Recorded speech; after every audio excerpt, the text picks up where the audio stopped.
Guys, ഇന്നും ഞാനൊരു north Indian ഡിഷുമായിട്ടാണ് വന്നത്. അപ്പോൾ വെൽക്കം ടു മൈ ചാനൽ. ഇഷ്ടപ്പെടുവാണെങ്കിൽ ട്രൈ ചെയ്യുക. അപ്പം ഇതെന്താ, കടലമാവ്, ഉപ്പ്, ഇൻഗ്രീഡിയൻസ് കേട്ടോ പറയുന്നത്, വെള്ളം, പിന്നെ മഞ്ഞൾ, പിന്നെ ഇത്രയും സാധനമുണ്ട്. ഇതിൻ്റെ ഏറ്റവും ഹൈലൈറ്റ് എന്താണെന്ന് വെച്ചാൽ എന്താ പ്രിപ്പയർ ചെയ്യുന്നത് വെച്ചാൽ ഉള്ളിവട എന്ന് വെച്ചാൽ നാട്ടിൽ കാന്താ ബജി എന്ന് പറയും. ഇത് നോർത്ത് ഭാഗത്ത് ആണിത് കൂടുതൽ. ഇതിൻ്റെ കൂടെ ബണ്ണൊക്കെ വെച്ചാണ് കഴിക്കുന്നത്. അപ്പോൾ ഇത് നമുക്ക് വേണ്ടതിൻ്റെ ഇൻഗ്രീഡിയൻസ് എന്താ, സവാള വേണം, പച്ചമുളക് അരിഞ്ഞ്, മല്ലിയില ഇട്ട് വേണം. അപ്പോൾ ഇതെല്ലാം അരിഞ്ഞ് കടലമാവിനകത്തോട്ട് നമ്മൾ ഇടുക. ഇതെല്ലാം ഇട്ട് മല്ലിയില ഇട്ട് ഉള്ളിയിട്ട് ഉപ്പിട്ട് സോഡാപ്പൊടി.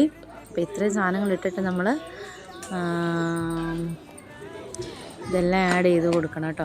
അല്പം എനിക്ക് ഉപ്പ് എനിക്ക് കൈ വെച്ച് നോക്കാനേ അറിയത്തുള്ളൂ കേട്ടോ, അല്ലാതെ എനിക്ക് ഒരു മെഷർമെൻറ്റ് അറിയത്തില്ല സ്പൂണുമായിട്ടുള്ള. അപ്പോൾ നമ്മൾ എല്ലാം ഇട്ട് കൊടുത്തു. ഇതെന്താണെന്നറിയാം, ഇതിന് വോവെന്നാണ് പറയുന്നത്, അയ്മോദകം ഇട്ട് കൊടുക്കണം കേട്ടോ. അത് നല്ലൊരു മണം കേട്ടോ. അതിന് മഞ്ഞൾ, ഇത് അല്പം സോഡാപ്പൊടി കേട്ടോ. അതൊരു ഇച്ചിരി ഒരു ഇതാവണം, അതിന് വേണ്ടി മാത്രം ബേക്ക് ചെയ്യാൻ ഒരു ഇത് കിട്ടണം. അതിന് വേണ്ടി ഒരുപാട് വേണ്ട കേട്ടോ. ഒരുപാടൊക്കെ ഇട്ടാൽ വയറിന് പിടിക്കത്തില്ലായിരിക്കും. വെള്ളം ആഡ് ചെയ്യണം, നന്നായിട്ടത് കുഴച്ച് എടുക്കണം.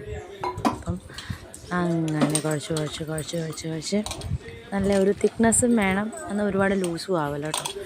അപ്പോൾ ഇത് ഞാൻ കൈ വെച്ചാൽ അത് മിക്സ് ചെയ്തുകൊണ്ടിരിക്കുന്നത്. എന്താണെന്ന് വെച്ചാൽ അത് സ്പൂണിനേക്കാൾ. അപ്പം ഞാനിപ്പോൾ അത് എണ്ണ ഒഴിച്ച് ചൂടാക്കിയായിരുന്നു ചട്ടി. അപ്പം അതിലേക്ക് ഞാനിങ്ങനെ ഡിപ്പ് ചെയ്ത് കൊടുക്കണം കേട്ടോ.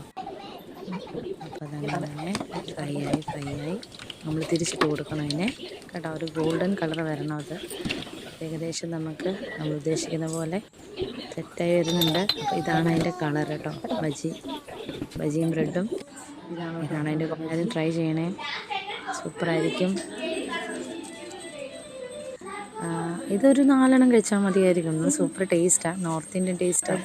ഞങ്ങളുടെ നാട്ടിൽ വളരെ വിലക്കുറവിൽ എല്ലാവർക്കും കഴിക്കാൻ പറ്റിയ ഒരു നല്ലൊരു